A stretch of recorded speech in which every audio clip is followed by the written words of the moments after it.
അറബിക്കടലിൽ മുങ്ങിയ കപ്പലിൽ നിന്ന് തീരത്തടിഞ്ഞ പ്ലാസ്റ്റിക് അടിയന്തരമായി നീക്കാൻ ചീഫ് സെക്രട്ടറിക്ക് മുഖ്യമന്ത്രിയുടെ നിർദ്ദേശം. സിവിൽ ഡിഫൻസിന്റെ സേവനം ഉപയോഗപ്പെടുത്തി നീക്കം ചെയ്യാനാണ് മുഖ്യമന്ത്രി പറഞ്ഞിരിക്കുന്നത്. കണ്ടെയ്നറുകൾ നീക്കുന്നതുമായി ബന്ധപ്പെട്ട് chief secretary doctor A Jayathilak ജില്ലാ കളക്ടേഴ്സിന്റെ യോഗം വിളിച്ചു. അജീഷ് ജയകുമാർ തിരുവനന്തപുരത്ത് വിവരങ്ങൾ നൽകും. പറയൂ അജീഷ്, പ്രൈം ടൈമിലേക്ക് സ്വാഗതം. പറയൂ.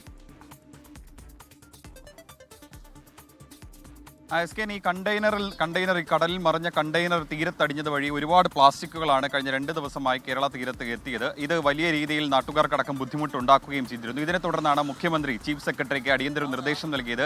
ഈ സിവിൽ ഡിഫൻസിന്റെ സേവനം ഉപയോഗിച്ചുകൊണ്ട് ഈ കണ്ടെയ്നറിൽ നിന്ന് തീരത്തടിഞ്ഞ ഈ പ്ലാസ്റ്റിക് മാലിന്യങ്ങൾ നീക്കം ചെയ്യണം. ഇതായിരുന്നു നിർദ്ദേശം. ഇതിന്റെ അടിസ്ഥാനത്തിൽ ചീഫ് സെക്രട്ടറി 3 ജില്ലാ കളക്ടർമാരുടെ അടിയന്തര യോഗം വിളിച്ചിരുന്നു. തിരുവനന്തപുരം, കൊല്ലം, ആലപ്പുഴ ജില്ലാ കളക്ടർമാരുടെ യോഗമായിരുന്നു ചീഫ് സെക്രട്ടറി വിളിച്ചത്. ഈ യോഗത്തിൽ ചില നിർണായക തീരുമാനങ്ങളും കൈക്കൊണ്ടിരുന്നത് ഇങ്ങനെയാണ്. എല്ലാ ജില്ലകളിലും വിവരങ്ങൾ അതാത് ജില്ലാ കളക്ടർമാർ നേരിട്ട് മാധ്യമങ്ങൾക്ക് നൽകുന്നതായിരുന്നു രീതി. അതിനി അങ്ങ് വേണ്ട. ഇനി സംസ്ഥാന സർക്കാരിന്റെ ഒരൊറ്റ പോയിന്റ് വഴി ആ വിവരങ്ങൾ കൈമാറിയാൽ മതി. തീരത്തടിക്കുന്ന വസ്തുക്കൾ ഇത് കൈകാര്യം ചെയ്യുന്നതിൽ സംസ്ഥാന ദുരന്ത നിവാരണ അതോറിറ്റി ഒരു പ്രത്യേക പ്രോട്ടോകോൾ തയ്യാറാക്കാം. ഈ പ്രോട്ടോകോൾ ജില്ലാ കളക്ടർമാർക്ക് കൈമാറി അത് നടപ്പിലാക്കുകയും വേണം. യാതൊരു കാരണവശാലും ഇവിടെ അടുത്തേക്ക് ആളുകൾ പോകരുത്. നിലവിൽ ഈ കണ്ടെയ്നറുകൾ കാണാനും മറ്റും ഈ തീരത്തേക്ക് ഒരുപാട് ആളുകൾ എത്തുന്ന ഒരു സാഹചര്യം നിലവിലുണ്ട്.